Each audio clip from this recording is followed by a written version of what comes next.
Does he really care about the number one golfer position? No. Does he know what is important in life? Yes. That's pro golfer Joel Damon. This is the Bumblebees channel, and here I give you access to my neurodiverse brain by talking about the things I enjoy. One of them is golf. Today we're talking about Joel Damon's relationship with the game of golf, his relationship with his best friend, and his relationship with his father. In Netflix's show, The Full Swing, or Full Swing, without the, season one, episode four, excuse me, you guys are gonna hear me choke on this review. Should I even talk about this stuff? Is that a sign? Or they're telling me I shouldn't review season one, episode four? Joel, are you sending me a sign? Oh my goodness. All right, first let's talk about his relationship with the game of golf. He said, I'm comfortable with being number 70th. I'm not trying to be number one. I'm not trying to be the best. I'm okay with that.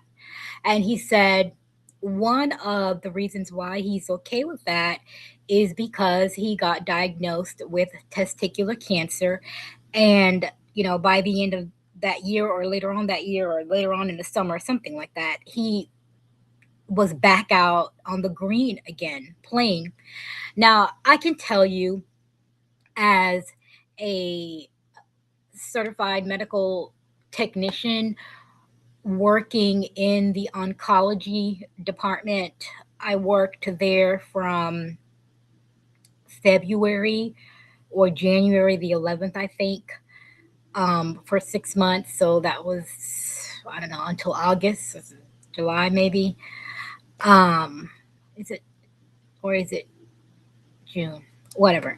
Anyway, that was 2025. So that was very recent, right? So it's now May 2026.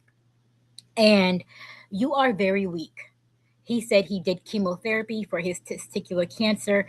You are very weak. And because I'm a technician, I'm the person that comes out into the waiting room and gets you.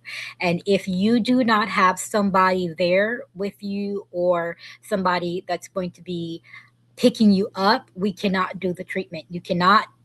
As a matter of fact, there's a whole protocol that needs to be done the night before. When we call you the night before and say, "Hey, just double checking that you're still coming for your appointment," you understand that you have to have someone with you that's going to be taking you home. You cannot drive a vehicle. If you feel lightheaded, you know you may call this, our office during business hours. After business hours, please, call 911, go to the emergency room. These are the medications that you are allowed to take. Like, it's a big thing. And I don't think that, and I'm pretty sure it was done on purpose when they did the episode on Netflix, that they didn't want to go too much into that. I'm pretty sure he wanted to keep that private. But the amount of energy it takes just to get out of bed, I don't think people understand that. And the amount of energy it takes just to be number 3, number 2, number 1, the pressure is immense. The pressure is immense. And if you already don't have the energy, if you are already being diagnosed with something, if you are already having doctor's appointments, if you are already getting reminders and telephone calls to show up at your appointment, and if you are getting radiation, chemotherapy, it, it's poison into your body to kill the testicular cancer cells. And there you are weak every minute. The nurse is looking, walking around, checking on their patients, checking their blood pressure, checking their breathing. In the oncology clinic, there are, I think, 2 or 3, even 4 refrigerators full of water, juice just in case, you get lightheaded or your glucose is, drops. Or, I mean, our emergency room actually is, it's one big building, it's all connected, but there's an entire, emergency response team, that's available in the hospital 24, hours a day, just in case, there's an emergency. So I don't think people understand that, for um Joel to take on that task, it could be life threatening. So, and he even said it, when you have been diagnosed with something like that and you've gone through chemotherapy, you know what's important in life. And you see a lot of footage between him and his wife.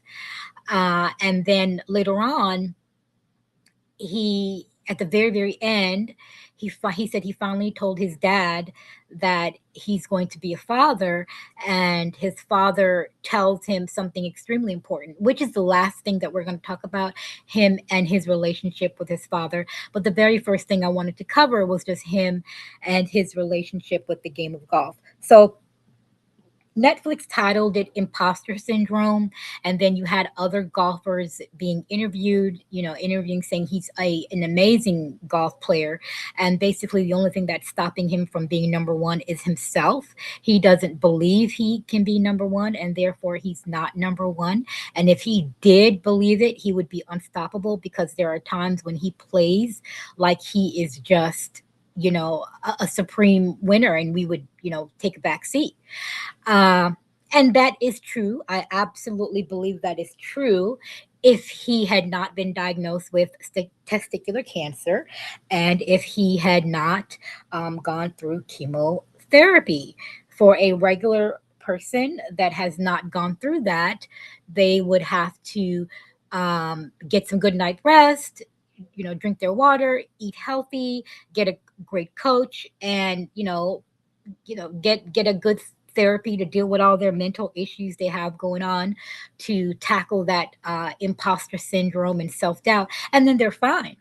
But with a person that has been diagnosed with testicular cancer and has gone through chemotherapy, it's not so easy to just check those things off a checklist and then say, hey, I'm ready to get in the zone. So again, I really do think that's something that, it was not said in the Netflix episode, but I do believe that has a role in his relationship with the game of golf. He is comfortable with being number 70. He is comfortable with um, taking care of his wife, and literally being in the moment, spending, time with her. He calls her, in between sessions. He goes, stroller shopping. They were looking for strollers, and then, he calls his dad on the telephone. And so, he understands, and he even says it, and his mom was also had cancer, and she passed away from it. So he understands that he has these precious moments in life, and he has to take advantage of them before they can be stripped away from you at any given moment. So I think his relationship to the game of golf is, you know what? I love golf. I'm good at it, but I love my family more. And if this life is taken away from me, I want to make sure that I have those precious moments with me, you know? So I think that definitely puts his perspective on things. You'll see his teammates, they'll talk about him as a guy that is fun, that everyone gets along with him. And that is very different from a number one player, number two player. They are extremely intense, they're very serious, they have a lot that's at stake. So it's a little bit different. Life is more demanding, the game of golf is more demanding, your sponsors are more demanding. The purse, the amount of money that you're going to be winning and not earning is definitely at the forefront of your mind. So so the way he approaches golf is a sort of a serious but a laissez-faire. So that's his relationship with the game of golf. So now let's talk about his relationship with his best friend. If you want to talk about a bromance, this is what a bromance looks like. A bromance between uh Joel Damon and his best friend, who is also his caddy. He emailed him and asked him to be his caddy, told him that he think he could be number one in the world. And then Netflix had him and his caddy read the email that his best friend wrote to him. And he, literally was tearing up. And he said, the role of a caddy is extremely important. They have to anticipate your move. They also, help you determine the type of golf club that you're going to use in your next swing. They're also part therapist. And even his caddy said, I think sometimes I'm the more serious one. I take it a little bit more serious. So he's sometimes got to get Joel back on track, when he's, ready to just be done with it. He's like, come on, let's go. I thought you said you wanted to win this thing. So I don't know. When I saw that, I thought, could I work with my best friend? Would I hire my best friend? And then your paycheck is tied to your best friend. His best friend said they get about a couple of thousand a week to cover their living expenses, and then 7 to 10% of their earnings. And there are days that you'll show up, especially if you're on the PGA tour, you might not get paid at all, absolutely nothing at all. And Netflix was, when they interviewed several different people, that they talk about it on almost every episode, how you are the business owner, you are the accountant, you are the I guess the publicist. I mean, you are the business. It is you. There is no one else, and all of the expenses are coming out of your pocket. And if you make no money, then you will have no money to cover those expenses. And that is a very tough thing to grasp, I think, for people who do not watch golf. I think they look at this beautiful greenery and these very expensive areas that they live in, and they think that it's not sales. And anything that where you do not get a base pay is sales. Some people, like Dave Ramsey, he'll argue with you that everything is sales, whether you're getting a base pay or salary or per diem or bonuses or not. It is all sales, because you still have to sell yourself in order to receive, that money. But you literally are selling yourself. You're selling yourself for sponsors. You're selling yourself for to be invited back again. You everything is sales. And as his best friend, who is his caddy, if he's depending on that 7 to 10% of his boss's paycheck, and his boss came home with $0, guess what? He gets 7 to 10% of nothing. They're in the negative. And they showed footage of his caddy's house. They have a home, and I believe he has two kids, a son and daughter, and they were out on the boat on the lake. You need fuel to get you need fuel to take that boat out. I remember I had an when I graduated college, I really didn't feel like getting like a, I guess you would say, a grown up job. I just wanted to just relax, and I said I'll just do something fun. So I said I'll just work for the Kirby company, selling Kirby's door to door. And I remember my distributor saying that the best part of having your boat is when you first buy it. And the second best part is when you sell it, because the fuel is astronomical. So you're excited when you buy it, and then you just can't wait to get rid of it, because you go broke just trying to put fuel in it. So Yeah, his caddy was out on the boat with his entire family, and I'm pretty sure that sure it wasn't cheap. And then even though season one, episode four was years ago, we're now in 2026. It's still expensive because you know that fuel is not cheap for anything. Even when it is cheap, it's still a boat. It requires a lot of fuel for you to drive it on the water, so it adds up. But yeah, the the relationship that he has with his best friend is, to me, is one in a million. I mean, they are working 14 plus hours. They're flying together to the tournaments. They are with each other all day. And remember, they're best friends. So I'm pretty sure their families have barbecues together. Their children, well, his best friend has two children. He has one on the way. It's 2026 now. So I'm pretty sure he's got a kid now. But it's very intermingled. It's intimate. It's an intimate relationship. The relationship never ends. He has financial relationship with his friend, and then I use this word already, but it's pretty incestuous, and it's by no means to sound clad or anything like that. It just means that the relationship boundaries are blurred. They overlap, and there is no clear boundary because your best friend is working with you and for you. And I think that they do it very, very well. From what I see, they have a really great relationship. And that is very difficult in any aspect of life, in any arena, in any career that you have. Just having someone there that you enjoy being around, that is also there for you and you are there for them. That type of relationship is very rare.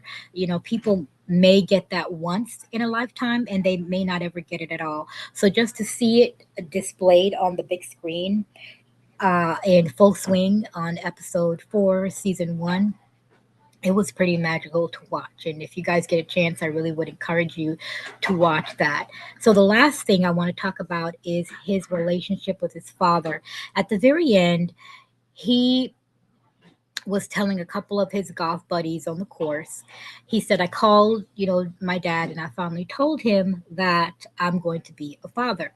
And he said, your life just got a whole lot harder, or twice as hard, or 10 times harder, something like that. Anyway, your life is going to be harder. And I just love that. When you hear other guys, in my experience, from what I have seen, when I hear other guys talk about fatherhood, they are very honest about the work that's involved. They are not under any delusions about what it is.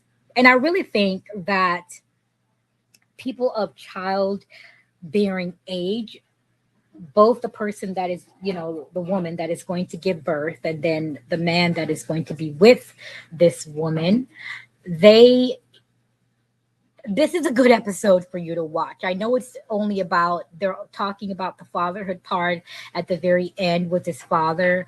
It's not very long, maybe 30 seconds, but it's very important because when you hear women talk about it, they talk about the fantastical nature of it, the romanticizing nature of it.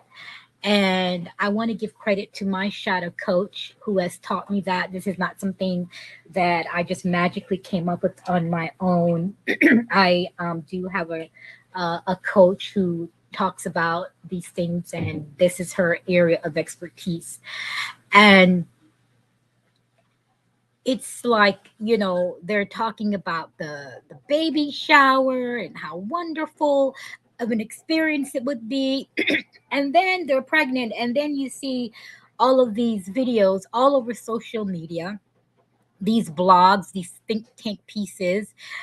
And then when they give birth, then you see all the horror stories. It's like, then they say, I didn't know this was going to happen. I had no idea, really, because men do. Men have a pretty good idea about something that they are not giving birth to. They have a pretty good idea about a human being that they will not be carrying for 9 months. They have a pretty good idea of what's going to happen at the time that you are pregnant, up until, you know, that child is way into adulthood. And so it's really at times jarring to watch women romanticize it and say how beautiful it's going to be, it's going to be wonderful, and then, turn around and pretend that they had no idea that they literally were in denial the entire time about how difficult would be. Whereas men, they from the get-go, yep, son, your life is gonna get a is going to get a so much harder. Prepare for it.